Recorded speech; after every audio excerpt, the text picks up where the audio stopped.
নমস্কার। শুক্রবারের সাতকাহনের আজ তৃতীয় পর্ব। তার মৃত্যুর কিছুদিন পর কল্লোল পত্রিকায় বুদ্ধদেব বসু লিখেছিলেন, সুকুমারের কবিতাগুলিকে যদি ননসেন্স রাইম বলা হয় তাহলে তার মর্যাদা অনেকাংশেই ক্ষুণ্ণ হয়। যদি সত্যিই সেটা ননসেন্স হয় তবে তা অত্যন্ত উঁচু মানের ননসেন্স। আর কবিতার কোষ্ঠীপাতরে যদি তাদের যাচাই করা হয় তবে তার মজা কিছুমাত্র কমে না, অনেকাংশেই বেড়ে যায়। এ তো সেই jacket Jill went up the hill বা টিয়ার মায়ের বিয়ে নোলক মাথায় দিয়ে নোলক নাকে দিয়ে এই ধরনের গ্রাম্য কবিতা নয়। সেই কবিতা যার সম্পর্কে রবি ঠাকুর বলেছেন, ইহা সত্যও নহে মিথ্যাও নহে, ইহা দুইয়ের বার। আজকে সুকুমার রায়ের নিজস্ব সিগনেচার স্টাইল বা শৈলী স্বাক্ষরে লেখা আবোল তাবোলের সেই কবিতা ননসেন্স রাইমের আকর, তার সম্পর্কে আমার ভাবনা চিন্তা আপনাদের সামনে যতটা পারি তুলে ধরার চেষ্টা করব। আসলে এই স্বল্প পরিসরের মধ্যে সমস্ত কবিতা, আবোল তাবোলের যত কবিতা আছে সব কটাকে আলাদা আলাদা করে বলা তো একেবারে সম্ভব নয়। যতটা পারি অনেকাংশে চেষ্টা করব তুলে ধরতে। আবোল তাবোলের মূল সুরটা তিনি একেবারে মুখবন্ধে লিখে দিয়েছিলেন। মুখবন্ধ বলে আলাদা করে কিছু লেখেননি, যেটা লিখেছিলেন সেটা বলেছেন কৈফিয়ত। সেখানে তিনি বলছেন, যাহা আজগুবি, যাহা অসম্ভব, তাহা লইয়াই এই পুস্তকের কারবার। ইহা খেয়াল রসের বই, সে রস যারা গ্রহণ করিতে পারেন না, এই পুস্তক তাহাদের জন্য নহে। আর এই খেয়াল রসের মূল সুরটা তিনি বেঁধে দিয়েছিলেন এক্কেবারে শুরুতে। এ বইয়ের মজা হচ্ছে, বইয়ের যা নাম, ভেতরে একই নামের দুটো কবিতা আছে। প্রথম কবিতা আর শেষ কবিতা দুটোরই নাম আবোল তাবোল। প্রথম কবিতায় তিনি এই বইয়ের সমস্ত কবিতার যে মূল দিকগুলো সেগুলোকে একবারে বলার চেষ্টা করেছেন, বলেওছেন। আর শেষ কবিতায় তিনি ফুটিয়ে তুলেছেন নিজেকে। প্রথম আবোল তাবোল কবিতাটা, আয় রে ভোলা খেয়াল খোলা স্বপন দোলা নাচিয়ে আয়, আয় রে পাগল আবোল তাবোল মত্ত মাদল বাজিয়ে আয়, আয় যেখানে খ্যাপার গানে নেই কো মানে নেই কো সুর, আয় রে যেথায় উধাও হাওয়ায় মন ভেসে যায় কোন সুদূর, আয় খ্যাপা মন ঘুচিয়ে বাঁধন জাগিয়ে নাচন তাদিন ধীন, আয় বেয়াড়া সৃষ্টি ছাড়া নিয়ম হারা হিসাবহীন, আজগো বিতাল বেটিকে বেতাল মাদবি মাতাল রঙ্গেতে, আয় রে তবে ভুলের ভবে অসম্ভবের ছন্দেতে। এই যে কথা তিনি বললেন, নেইকো মানে, এই মানের ভেতরে লুকিয়ে থাকা আরেকটা মানে, নেইকো সুর, সুরের ভেতরে লুকিয়ে থাকা অন্য একটা সুর, সৃষ্টি ছাড়া নিয়মহারা বিরামহীন সমস্ত কিছুকে একত্রিত করে তিনি যার জন্ম দিলেন সেটাই হচ্ছে অসম্ভবের ছন্দ। এখন এখানে তিনি যে জিনিসটা দেখিয়েছেন যে বাইরে আমাদের যে দুনিয়াটা আছে, পৃথিবীটা আছে, তার ভেতরে রয়েছে আরেকটা পৃথিবী, যে পৃথিবী আছে কল্পনায়, যে পৃথিবী আছে তার ছদ্ম পরিচয়ে। এই পরিচয়টাকেই সুকুমার রায় তুলে ধরেছেন এবং তার সঙ্গে মেলে ধরেছেন তার প্রাণোচ্ছল মন, যেটা ছিল তার ইউএসপি, যার সম্পর্কে রবীন্দ্রনাথ স্বয়ং পাগলা দাশুর মুখবন্ধে সার্টিফিকেট দিয়ে গেছেন যে তার বৈজ্ঞানিক সংস্কৃতির গাম্ভীর্যের সঙ্গে তিনি তার প্রাণোচ্ছল মূলটাকে খেলাচ্ছলে মেলে ধরতে পেরেছিলেন। আমি আশা করব যে এটা আপনাদের কাছে, যে আপনারা এই পর্ব যারা শুনলেন তারা এরপর আবোল তাবোলের বইটা একবার খুলে বসবেন এবং কবিতাগুলো পড়লে আমার মনে হয় আপনাদের অনুভূতিগুলো আজ আবার নতুন করে চাঙ্গা হবে। আমরা যে কথাটা বলছিলাম যে আমাদের চারপাশে একটা পৃথিবী আছে, সেই পৃথিবীটা তিনি রূপান্তর বা একটা অতি রূপান্তর ঘটিয়েছিলেন, যাকে আপনি অন্য অন্য চরিত্রের মাঝখান দিয়ে উপভোগ করতে পারবেন বা উপলব্ধি করতে পারবেন। যেমন ধরুন পেঁচা আর পেঁচানি কবিতাটা, পেঁচা কয় পেঁচানি খাসা তোর চেঁচানি কবিতাটা যদি পড়েন, যে কোনো বিবাহিত পুরুষ তাদের বৈবাহিক জীবনের করুণ কিছু অভিজ্ঞতা নিশ্চয়ই সম্মুখীন হবেন। আবার ধরুন সৎপাত্র, সৎপাত্র পড়লে বুঝতে পারবেন যে পাত্রের বংশ পরিচয় কত গুরুত্বপূর্ণ হয়ে দাঁড়ায় একজন কন্যাদায়গ্রস্ত পিতার কাছে। আবার ধরুন নন্দখুড়ো, তার হাত গণনা বা তার ফলাফল এসবই তো আমাদের প্রত্যক্ষদৃষ্ট ঘটনা। তিনি শুধু সকৌতুকে এর অসঙ্গতির দিকগুলো আমাদের সামনে মেলে ধরেছেন। তাই বিশ্বাস অবিশ্বাসের বেড়া না মানা শৈশবে আর নিহিত কৈশোরের ইঙ্গিত মুগ্ধ মনে, এমনকি সাবালক জীবনে যখন আমরা আবোল তাবোল পড়ি, তখন সেটা আমাদের কাছে খুব সত্যি, খুব বাস্তব হিসেবে ধরা দেয়। সেই জগতে সম্ভাবনার সীমা বারবার লঙ্ঘিত হয়েছে, এটা ঠিকই, কিন্তু সেই অসম্ভবের নিজস্ব বিচার, নিজস্ব যুক্তিগুলোকে কিন্তু সুকুমার ঠিক মেলে ধরেছেন।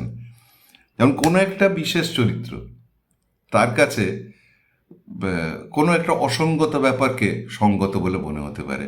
একটা ছোট্ট উদাহরণ দিয়ে বলি, আপনারা সবাই এই মুহূর্তে জানেন যে এসআইআর নিয়ে আমাদের রাজ্যে কীরকম হই হই তোলপাড় চলছে।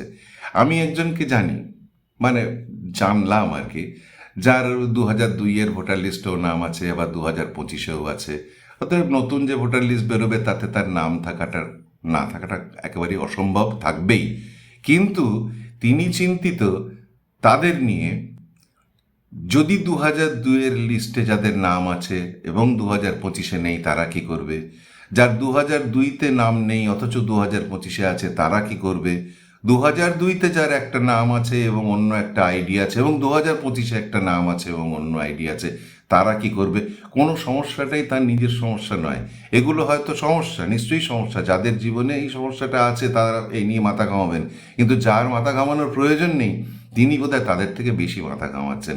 এইটাকেই অসঙ্গতির সঙ্গতি বলছেন সুকুমার। ঠিক যেমন হুকোমুখ হলেন হ্যাংলা চরিত্রটি, যে আহ্লাদি, সে কাঁচকলা ভোজি, কিন্তু তার জীবনের মহা সমস্যা হচ্ছে তার দুই লেজের ঠিক মাঝখানে গোড়ার দিকে যদি কোনো মাছি এসে কখনো বসে, তাহলে সেই উৎপাত থেকে সে কি করে মুক্তি পাবে।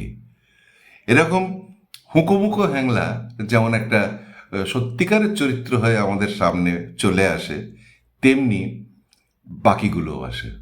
যেমন ট্যাঁস গরু, যেমন রামগরুরের ছানা, যেমন কিম্ভূত, বা শঙ্কর প্রজাতি যাদেরকে সুকুমার অতি যত্নে তৈরি করেছেন, বকচ্ছ, ফাঁসঝাড়ু, এদের সবাইকে মিলিয়ে মনে হয় যে এরা যেন সুকুমার রায়ের ওই আবোল তাবোলের দুনিয়ার একেবারে জলজান্ত বাসিন্দা। এদের সবাই আমাদের খুব পরিচিত, হবে নাই বা কেন। যেমন হুকুমুখো হ্যাংলা, তার বাড়ি তো এই বাংলাতেই। বা ধরুন শ্যামা দাস, সে তো আমাদের পাড়ার লোক। আপনার পরিচিত হারু, তার অফিসে গিয়ে সাহেবদের অন্ধ অনুকরণে ব্যর্থ বাঙালি ট্যাঁসগরুকে আপনি দেখতেই পারবেন। এই সব চরিত্রকে তাদের অবাস্তবতা, অসঙ্গতির সঙ্গে মানানসই করে তুলেছেন তিনি।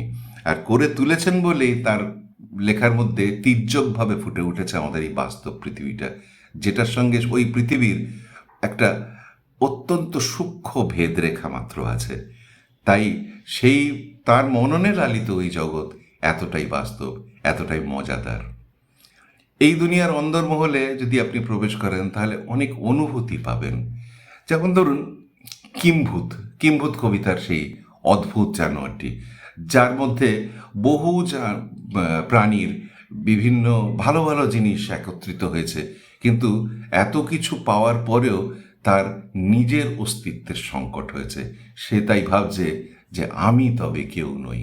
আমাদের দেখুন, আমরা অনেকেই চাই যে আমাদের ছেলেরা স্কুলে ফার্স্ট হওয়ার পাশাপাশি সচিন তেন্ডুলকরের মতো ক্রিকেট খেলবে, মারাদোনার মতো ফুটবল খেলবে, কুমার শানুর মতন গান গাইবে, এবং সব মিলিয়ে একটা দড়কচা পরিস্থিতির সৃষ্টি হয়, যেটা প্রখ্যাত ঔপন্যাসিক শঙ্কর তার চৌরঙ্গী উপন্যাসে লিখেছিলেন স্যাটাবোস চরিত্রের মধ্যে দিয়ে, যে বলছে যে আমি হিন্দি, বাংলা, ইংরেজি সবকটাই জানি, কিন্তু ওই ইংরেজিটা জানি তুলসীদাসের মতো, বাংলাটা জানি শেক্সপিয়ারের মতো, ইত্যাদি আর কি। তো এই সব মিলে শেষ পর্যন্ত দেখা যায় যে একটা দড়কচা মারা কিছু তৈরি হলো, কিম্ভূত, যে সে বলবে নিজের জীবন সম্পর্কে তার উপলব্ধি এটাই হবে প্রাপ্তবয়সে, আমি তবে কেউ নই। আবার দেখতে পাবেন জীর্ণ দশার মধ্যেও মুখে কি করে হাসি রাখতে হয়, বুড়ির বাড়ি কবিতাটা যদি দেখেন। আর তার সঙ্গে এখানে বলতেই হয় যে এই আবোল তাবোলে ভাষার একটা চমৎকারিত্ব আপনি খুঁজে পাবেন। ভাষা নিয়ে সুকুমার রায় খেলা করেছেন এখানে। উদাহরণ প্রথম দিক, শব্দ কল্পদ্রুম কবিতাটা। ক্রিয়াপদের আমাদের ব্যবহার আছে, কিন্তু এক একটা ক্রিয়াপদকে আমরা বিভিন্নভাবে ব্যবহার করি। যেমন ধরুন, ফুলও ফোটে আবার বাজিও ফোটে। তাই তিনি বলছেন, ঠাস ঠাস দ্রুমদ্রাম শুনে লাগে খটকা, ফুল ফোটে তাই বলো আমি ভাবি পটকা। বা ধরুন, আমরা যখন দৌড়ই সেটা ছোটা, আবার সেই ফুলের গন্ধ যখন উড়ে যাচ্ছে বাতাসে, সে গন্ধও ছুটছে। তাই তিনি লিখছেন, সাঁই সাঁই পন পন ভয়ে কান বন্ধ, ওই বুঝি ছুটে যায় সে ফুলের গন্ধ। আবার দেখুন, জিনিসপত্র পড়ে যাচ্ছে, জিনিসপত্র পড়ছে, আবার এই শীতের দিনে সকালবেলা হিমও পড়ছে। তাই তাকে তিনি বলছেন, হুড়ুমুড় ধূপধাপ ও কি শুনি ভাই রে, দেখছো না হিম পড়ে, যেও না কো বাইরে। এইভাবে ডুবে যাওয়া, কেটে যাওয়া, মারা ইত্যাদি নানান ক্রিয়াপদের যৌথ ব্যবহারকে ব্যবহার করে তিনি একটা শব্দ তরঙ্গের মায়াজাল বিস্তার করলেন। এই কবিতা যখন সন্দেশ পত্রিকায় বেরোয় তখন এর নাম রেখেছিলেন ফাজিলের ডিকশনারি। বুঝতেই পারছেন কোন ভাবনা থেকে সুকুমারের এটা লেখা। আবার ধরুন হুলোর গান কবিতাটা, এই হুলোর গান কবিতায় তিনি হসন্তকারান্ত শব্দগুলোকে এক জায়গায় এনে জমা করেছেন। বিদঘুটে রাত্রিরে ঘুটঘুটে ফাঁকা, গাছপালা মিশমিশে মখমলে ঢাকা, জটবাঁধা ঝুলকালো বটগাছ তলে, ধকধক জোনাকির চকমকি জলে, চট করে মনে পড়ে মটকার কাছে, মালপোয়া আধখানা কাল থেকে আছে। আবার চলতি শব্দের ব্যবহার, সে ব্যবহারও কবিতার কে আরও মজাদার করে তুলেছে। যেমন বাঙালির মুখে হিন্দি ইংরেজি লব্জ বসিয়ে তিনি তৈরি করেছেন নারদ নারদ কবিতার ওই জায়গাটা, চোপ্রাওত বিস্পিকটি নট, মারবো রেগে পটাপট। আবার আমাদের উচ্চারণ ত্রুটিতে যে শব্দগুলো উঠে আসে সেগুলোকেও তিনি কবিতার মধ্যে ব্যবহার করেছেন। যেমন ট্যাক্স হয়েছে ট্যাক্সো, চাঁদনি হয়েছে চাননি। এইভাবে সত্যিকারের একটা কথোপকথনের মধ্যে দিয়ে তিনি একটা সত্যিকারের জগতই যেন সৃষ্টি করেছেন। আবার এই উদ্ভটের বর্ণনায় ভাষার স্বাভাবিক এই বৈপরীত্যকে আরও নিবিড়ভাবে তিনি ফুটিয়ে তুলেছেন, ফলে বৃদ্ধি পেয়েছে কবিতার কৌতুক রস। ভাষার এই চাতুর্যের সাথে তিনি আরেকটা জিনিস যুক্ত করেছেন, সেটা হচ্ছে এক নতুন ধরনের শব্দ ভাণ্ডার, যাকে খিচুড়ি কবিতার একদম গোড়াতেই তিনি বলে দিয়েছেন, ব্যাকরণ মানি না। আর তারপর তিনি একে একে ৮ জোড়া জন্তু তৈরি করেছেন, বকচ্ছপ, হাঁসজারু, হাতিমি, মোরগরু, গিরগিটিয়া, সিংহরিণ ইত্যাদি ইত্যাদি। আর সেই সমস্ত এই ৮ জোড়া জন্তুকে কবিতার চারপাশে একেবারে মালার মতো এঁকে দিয়েছেন। তবে মজার ব্যাপার, তিনি মাত্র ২-৩টি প্রাণীর নাম উল্লেখ করেছেন, ওই হাঁসজারু, বকচ্ছপ, হাতিমি। বাকিগুলোর কিন্তু নাম উল্লেখ করেননি, শুধু তাদের শব্দ ব্যবহারের মধ্যে দিয়ে তাদের নামটা কি হতে পারে সেটা পাঠকের বুদ্ধির ওপর তিনি ছেড়ে দিয়েছেন। আবার বলতে হয়, লৌকিক জগতের এই অসার অবাস্তবতার প্রতি তার কটাক্ষ। যেমন বৃথা বাগজাল বিস্তার করে পাণ্ডিত্য দেখানোর যে একটা প্রবণতা, অতি পাণ্ডিত্য, তাকেও তিনি ব্যঙ্গ করেছেন বুঝিয়ে বলা কবিতায়, যেখানে এক পণ্ডিত খুব গম্ভীরভাবে বলছিলাম কি, বস্তুপিণ্ড সূক্ষ্ম হতে স্থূলেতে, অর্থাৎ কিনা লাগছে ঠেলা পঞ্চভূতের মূলেতে। গোড়ায় তবে দেখতে হবে কোত্থেকে আর কি করে রস জমে এই প্রপঞ্চময় বিশ্বতরুর শিকড়ে। এমন একটা লেখার চিন্তার বীজ সুকুমার আগেই রচনা করেছিলেন। তিনি এই বীজ পুঁতে দিয়েছিলেন তার একটা প্রবন্ধের নাম ভাষার অত্যাচার। বড় প্রবন্ধ। সেখানে একটা জায়গা একটু বলি, যেখানে সুকুমার বলছেন, একটি প্রবীণ গোছের ভদ্রলোক কৃষ্ণলীলার সমর্থনের উদ্দেশ্যে তর্ক করিতেছিলেন। তাহার যুক্তি প্রণালীটা এইরূপ: সত্য, রজ, তম এই তিন গুণান্বিত পুরুষ তিন রকম ভাবাপন্ন, সুতরাং তিনের সাধন মার্গ ও অধিকার ভেদ তিন প্রকার। সুতরাং নিম্নস্তরের অবিদ্যাশ্রিত আদর্শের দ্বারা সাত্ত্বিকী প্রকৃতির আশ্রয়ীভূত নিত্যমুক্ত ভগবান শ্রীকৃষ্ণের বিচার করিলে চলিবে কেন? প্রতিপক্ষ বেচারা বাক্যজালে আবদ্ধ হইয়া ও প্রত্যুত্তর দানে সম্পূর্ণ অক্ষম হইয়া ছটফট করিতে লাগিলেন। সগুণ, নির্গুণ, পুরুষ, প্রকৃতি, রূপ, কারণ, শব্দব্রহ্ম, হিরণ্যগর্ভ প্রভৃতি শব্দঘটার সাহায্যে নিজ নিজ বক্তব্যের মধ্যে গাম্ভীর্য সঞ্চয়ের জন্য অনেকেই সচেষ্ট, কিন্তু শব্দের মধ্যে যে ভাব ছিল সেটা যে কোন পথে কোথায় পলাইল সেটার খবর কে রাখে? এই সূত্রে মনে পড়ছে রবি ঠাকুরের হিংটিং ছট কবিতাটা। সুকুমার রায়ের খুব পছন্দের কবিতা ছিল। এই হিংটিং ছট কবিতায় ওই স্বপ্ন, হিংটিং ছট স্বপ্ন, সেই স্বপ্নের প্রাঞ্জল ব্যাখ্যা করছে এক গৌড়ীয় পণ্ডিত। ত্রম্বকে ত্রিনয়নে ত্রিকাল ত্রিগুণ, শক্তি ভেদে ব্যক্তি ভেদে দ্বিগুণ বিগুণ, আকর্ষণ বিকর্ষণ সম্বর্তনাদি, জীবশক্তি শিবশক্তি করে বিষমবাদী, আবর্তন বিবর্তন পুরুষ প্রকৃতি, আনব চৌম্বক বলে আকৃতি বিকৃতি, কুশাগ্রে প্রবহমান জীবাশ্ম বিদ্যুৎ, ধারণা পরমা শক্তি সেথায় উদ্ভূত, ত্রয়ী শক্তি ত্রস্বরূপে প্রপঞ্চে প্রকট, সংক্ষেপে বলিতে গেলে হিং টিং ছট। কিশোর আর সাবালকের দৃষ্টিতে এই পাণ্ডিত্যগ্রন্থি শব্দব্রহ্ম খুঁজে নেয় কৌতুকের আশ্রয়, আর খুঁজে পায় তাদের লক্ষ্যবস্তুটিকে। যেখানে ওই নোটবই কবিতায় পণ্ডিত বলছে, এই দেখো পেন্সিল নোটবুক এ হাতে, এই দেখো ভরা সব কিলবিল লেখাতে, কার নাম দুন্দুভি কার নাম অরণি, বলবে কি তোমরা তো নোটবই পড়নি। এইভাবে কুমড়ো পটাশ কবিতার মধ্যে তিনি দেখিয়েছেন যে আমাদের এই জীবন কত অসার রীতিনীতির জালে আবদ্ধ। যেমন গোপচুরি কবিতাতে আমরা দেখতে পাচ্ছি যে বিদ্যা, বিত্ত আর পদমর্যাদা দিয়ে মানুষকে চিনতে হয়, আবার নিজেকেও চেনাতে হয়। গোপকে বলে তোমার আমার, গোপ কি কারো কেনা, গোপের আমি গোপের তুমি, গোপ দিয়ে যায় চেনা। সাধারণ মানুষের চোখ দিয়ে তিনি সুকুমার রায় তথাকথিত ভদ্রলোকী সমাজটাকে দেখিয়েছেন। সেখানে যা কিছু স্বাভাবিক ঘটে তাদের চোখে, সেটাই যেন বড় অবাক লাগে। কারণ মাটিতে পা দিয়ে তারা কেউ চলে না, তারা ভাবের রাজ্যে বিচরণ করে। তারা যেন সবাই এক একজন বোম্বাগড়ের রাজা, যে বোম্বাগড়ের রাজা ফটো ফ্রেমে আমসত্ত্ব ভাজা রাখে, যেখানে রাজার পিসি কুমড়ো নিয়ে ক্রিকেট খেলে, কিংবা এই রাজার খুঁড়ো হুঁকোর মালা পরে নাচে। এই উদ্ভট আচরণের কোনো ব্যাখ্যা সুকুমার খুঁজে পান না। তাই তিনি এই কবিতাটা লিখেছিলেন। বোম্বাগড়ের রাজা সন্দেশে যখন বের করেছিলেন তখন তার নাম দিয়েছিলেন কেন। কেউ কি জানো সদাই কেন বোম্বাগড়ের রাজা ছবির ফ্রেমে বাঁধিয়ে রাখে আমসত্ত্ব ভাজা, সিংহাসনে ঝোলায় কেন ভাঙা বোতল শিশি, কুমড়ো নিয়ে ক্রিকেট খেলে কেন রাজার পিসি, রাজার খুঁড়ো নাচেন কেন হুঁকোর মালা পরে, এমন কেন ঘটছে কেউ বলতে পারো মরে।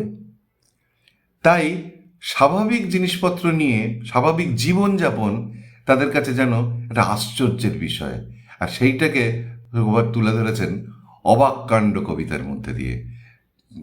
শুনছ দাদা, ওই যে হোথায় বদ্যি বুড়ো থাকে, সে নাকি রোজ খাবার সময় হাত দিয়ে ভাত মাখে, শুনছি নাকি খিদেও পায় সারাদিন না খেলে, চক্ষু নাকি আপনি বুঝে ঘুমটি তেমন পেলে, চলতে গেলে ঠ্যাং নাকি তার ভুঁয়ের পরে ঠেকে, কান দিয়ে সব শোনে নাকি, চোখ দিয়ে সব দেখে, শোয়ে নাকি সে মুন্ডুটাকে শিওর পানে দিয়ে, হয় নাকি হয় সত্যি মিথ্যে, চল না দেখি গিয়ে। অনেকে আবোল তাবোলের কবিতার মধ্যে খুব ন্যায়সঙ্গতভাবেই তৎকালীন রাজনীতির ছায়া দেখেছেন। যেমন রাওলাট আইন, তার বিরুদ্ধে দেশব্যাপী অহিংস অসহযোগ আন্দোলন শুরু হয়েছিল। যদিও আন্দোলন অহিংস, কিন্তু সেই আন্দোলন দমন করতে ব্রিটিশ সরকার লাঠ্যৌষধি প্রয়োগ করতে বিন্দুমাত্র দ্বিধা করেনি। এই দানবীয়, যেমন তারই আগে হয়ে গেছে জালিয়ানওয়ালাবাগ, এই দানবীয় আক্রমণের বিপরীতে অহিংস আন্দোলনকে রসিকতার মোড়কে মুড়ে শুক্রবার পরিবেশন করেছিলেন বাবুরাম সাপুড়ে কবিতায়। সেই নির্বিষ আন্দোলন, যার চোখ নেই, শিং নেই, নোক নেই, ছোটে না কো হাঁটে না, কাউকে যে কাটে না, তা এইরকম একটা নিরীহ আন্দোলনকে তেড়ে মেরে ডান্না মেরে ঠান্ডা করে দেওয়াটা তো খুব কঠিন কাজ নয়। আবার 1860 সালে, সুকুমারের জন্মের অনেক আগে, ভারতবর্ষীয় সভা ব্রিটিশ শাসিত ভারত সরকারের কাছে একটি আইন প্রণয়নের প্রস্তাব করেন। সেই আইন বিধিবদ্ধ করা হয় এবং সাধারণের কাছে এই আইনের পরিচয় ছিল 21 আইন। তার সুদূরপ্রসারী ফল হিসেবে অবশ্যই সরকার এবং সাধারণ মানুষের মধ্যে বৈরিতার সূত্রপাত ঘটে। সেই আইনের শাসন ভারতীয় প্রজাদের ওপর যখন শাসনের ফাঁস হয়ে নেমে এলো, সুকুমার রায় লিখেছিলেন শিব ঠাকুরের আপন দেশে আইন কানুন সর্বনেশে। এছাড়াও ওই যখন এই 21 আইন কবিতা সন্দেশে বেরোয়, তার বোধহয় 2 মাস আগের সংখ্যা, 21 আইন বেরিয়েছিল 1315 শ্রাবণ সংখ্যায়, আর তার মাস দুয়েক আগে জ্যৈষ্ঠ সংখ্যাতে বেরিয়েছিল আরেকটা কবিতা, তার নাম ছিল বিচার, যদিও সেটা আবোল তাবোলের অন্তর্ভুক্ত হয়নি। সেই কবিতায় যিনি বিচারক তিনি জুরি তিনি উকিল, এই কবিতারই একটা প্রভাব পড়েছিল কিন্তু হযবরলয়, যেখানে তিনি দেখাচ্ছেন যে কোনো বিচারই হলো না, আসামির শাস্তি ঘোষণা হয়ে গেল। আসলে ঘটনাটা এই ছিল, ব্যাপারটা এরকম যে 70 জন মোপলা বিদ্রোহীকে রেলের মালগাড়ির মধ্যে শ্বাসরোধ করে হত্যা করা এবং যারা হত্যা করেছিল তাদের বিনা বিচারে মুক্তি এবং নিরীহ মানুষকে শাস্তি, এই সবের প্রভাব পড়েছিল এই লেখার মধ্যে। আর সেটাকে স্যাটায়ারের মাধ্যমে চরম রূপ তিনি দিয়েছিলেন 21 আইন কবিতায়। এবং এই সময় আরেকটা ঘটনা এই প্রসঙ্গে মনে পড়ছে, জাপানিরা তখন ভারতবর্ষে ঢুকছে এরকম একটা খবর রটে গেছে। তারা ব্রিটিশদের তাড়িয়ে ভারতবাসীকে মুক্ত করতে আসছে না ব্রিটিশদের হটিয়ে শাসন ক্ষমতা দখল করতে আসছে, সেটা কেউ জানে না। দুটোর কোনোটাই শেষ অবধি হয়নি। যেটা হয়েছিল, সুকুমার রায় কুমড়ো পটাশ লিখে ফেলেছিলেন এবং সেখানে শঙ্কিত দেশবাসীর কথা তিনি তুলে ধরেছিলেন এই বলে যে এসব কথা ভেবে যারা তুচ্ছ ভেবে এসব কথা করছো যারা হেলা, কুমড়ো পটাশ জানতে পেলে বুঝবে তখন ঠেলা। তার এই স্বল্পায়ু জীবনে তিনি জীবনের মৌলিক আদর্শ সন্ধান করে গেছেন। জীবনের জটিলতার আবরণ ভেদ করে তিনি সরলতার আলোক রেখাটি খোঁজার চেষ্টা করেছেন অহরহ। তিনি দেখেছেন যে যুগের শিক্ষিত তথাকথিত ভদ্রলোকেরা পরমত, পরধর্ম, পরপরিধান গ্রহণ করছে নির্দ্বিধায়, তিনি চলছেন বিপরীত পথে। জীবনের সারল্য আর ভালোত্বের সন্ধান করছেন অহরহ, সেটাই ছিল তার চূড়ান্ত উপলব্ধি। তাই মৃত্যুর মাস 3 আগে তিনি লিখেছিলেন ভালো রে ভালো। ভালো জিনিসটা তো আপেক্ষিক, যে জিনিসটা আমার কাছে ভালো লাগে সেটা আপনার ভালো নাও লাগতে পারে, যেটা আপনার খারাপ লাগে সেটা হয়তো আমার ততটা খারাপ লাগে না, উল্টে হয়তো ভালোই লাগে। তাই এই আপেক্ষিকতার মধ্যে থেকে তিনি জীবনের মৌলিক ভালোগুলো এবং সরল ভালোগুলোকে যেন আলাদা করে বের করে এনেছিলেন। এই কবিতার মধ্যে তিনি ছন্দ নিয়ে একটা খেলাও করেছেন, কবিতার নাম দিয়েছিলেন ভালো রে ভালো। ছন্দ নিয়ে একটা খেলা করেছেন। সাধারণত আমরা কবিতা বা ছড়ার মধ্যে আমরা যেটা দেখি, দুটো লাইনের মধ্যে একটা অন্ত মিল থাকে, শেষ অক্ষরের মিলটা থাকে। এখানে কবিতার প্রথম লাইন আর শেষ লাইনে মিল আছে, মাঝের লাইনগুলোর মধ্যে কোনো অন্তমিল নেই, শেষ শব্দটা একটাই, ভালো, কিন্তু শেষের আগের শব্দটার সাথে পরের লাইনের আগের শব্দের মিল, মানে অন্তের আগের শব্দের মিল, যেমন সকল, নকল, টাক, ঢাক ইত্যাদি ইত্যাদি। মানে এখানে মানে সব ভালোর ঊর্ধ্বে তিনি যাকে স্থান দিয়েছিলেন একেবারে নির্দ্বিধায়, সেটাও হয়তো যদি আমরা সত্যি করে ভাবি তাহলে দেখব যে ওই একটা ভালো আছে, যে ভালোটা বাঙালি হিসেবে আমাদের সবার কাছেই ভালো, ওটা কারোর কাছে খারাপ হয় না। দাদা গো, দেখছি ভেবে অনেক দূর, এই দুনিয়ার সকল ভালো, আসল ভালো, নকল ভালো, সস্তা ভালো, দামিও ভালো, তুমিও ভালো, আমিও ভালো, হেথায় গানের ছন্দ ভালো, হোথায় গান ফুলের গন্ধ ভালো, মেঘ মাখানো আকাশ ভালো, ঢেউ জাগানো বাতাস ভালো, গ্রীষ্ম ভালো, বর্ষা ভালো, ময়লা ভালো, ফর্সা ভালো, পোলাও ভালো, কোরমা ভালো, মাছ পটলের দোলমা ভালো, কাঁচাও ভালো, পাকাও ভালো, সোজাও ভালো, বাঁকাও ভালো, কাশিও ভালো, ঢাকও ভালো, টিকিও ভালো, টাকও ভালো, ঠেলার গাড়ি ঠেলতে ভালো, খাস্তা লুচি বেলতে ভালো, গিটকিরি গান শুনতে ভালো, শিমুল তুলো ধুনতে ভালো, ঠান্ডা জলে নাইতে ভালো, কিন্তু সবার চাইতে ভালো পাউরুটি আর ছোলা গুড়। শেষ করব আবোল তাবোলের প্রচ্ছদ নিয়ে। এখানে সুকুমারের আঁকা এক অদ্ভুত ছবি তুলে ধরে, কারণ অনেক কথা বলে যায় ছবিতে। দেখুন, একটা উঁচু পাহাড়ের উপরে একজন দাঁড়িয়ে আছে, মানে সমাজের একদম উঁচু তলার মানুষ, কোট প্যান্ট পরে মোটা কেতাব নিয়ে বক্তৃতা দিচ্ছে, আর ঠিক তলায় একজন অত্যন্ত নির্লিপ্ত ভঙ্গিতে বসে পাখির বাসার মধ্যে মাছ ধরার ছিপ ফেলছে। আবার দেখা যাচ্ছে সেই মানুষটা যে শুনতে চাইছে তার কানে গ্রামাফোনের চোং, আর যে বলছে সে বলছে উল্টো দিকে মুখ করে।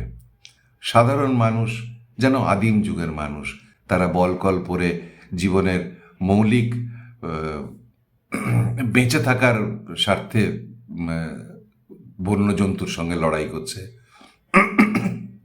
অকাল বৃদ্ধ ত্রিকালজ্ঞ একজন গাছের মাথায় বসে চাটাই পেতে হুঁকো খাচ্ছে, দুজন জোকার খেলা দেখাচ্ছে, আর তারই মাঝে এক আকাশ ছোঁয়া মইয়ের মাথায় বসে একজন খ্যাপাটে শিল্পী মেঘমুলুকে আবোল তাবোল লিখছে। জীবনের এই সার্কাসকে এই ছবির মধ্যে সুকুমার তুলে ধরেছেন, আর এই চারপাশে সার্কাসের মধ্যে সুকুমার নিজে ওই খ্যাপা শিল্পীর তুলি। আজকের মতো কথা এখানেই শেষ করছি। শেষ করার আগে একটা অনুরোধ করব, না ওই ভালো লাগলে লাইক করবেন, শেয়ার করবেন, এসব কথা অনেক ক্লিশে হয়ে গেছে। অনুরোধ করব একটাই, আবোল তাবোল পড়ুন, বাড়ির ছোটদের হাতে তুলে দিন, তাদের পড়ে শোনান। বাংলা সাহিত্যের এই অনন্য সৃষ্টি আমাদের স্কুল জীবনের পাঠ্যক্রম থেকে মুছে গেছে, কারণ এর গভীরতা বোঝার মতো ইচ্ছে বা যোগ্যতা কর্তা ব্যক্তিদের আছে বলে মনে হয় না, বা কোনো কালে ছিল বলেও আমার মনে হয় না। আগের পর্ব শেষ করেছিলাম একটা প্রশ্ন দিয়ে, সেটা হচ্ছে ওই সুকুমারের ব্যাকরণ না মানা শব্দের অনুপ্রাণিত হয়ে একজন লেখক লিখেছিলেন, পাঠশালার পেডেন্ডদের আন্তাড়া ফাঁস খুলিয়ে গিয়েছিল। প্রশ্ন ছিল সেই লেখককে, সেই লেখকের নাম রবীন্দ্রনাথ ঠাকুর, আর লেখাটি কি, গল্পের নাম কি? গল্পের নাম ছিল বাচস্পতি। আজকের মতো এখানেই শেষ করছি। খুব শিগগিরই সুকুমারের সাতকাহনের 4র্থ পর্ব নিয়ে আপনাদের সামনে আবার ফিরে আসব। ভালো থাকবেন, শুভরাত্রি, নমস্কার।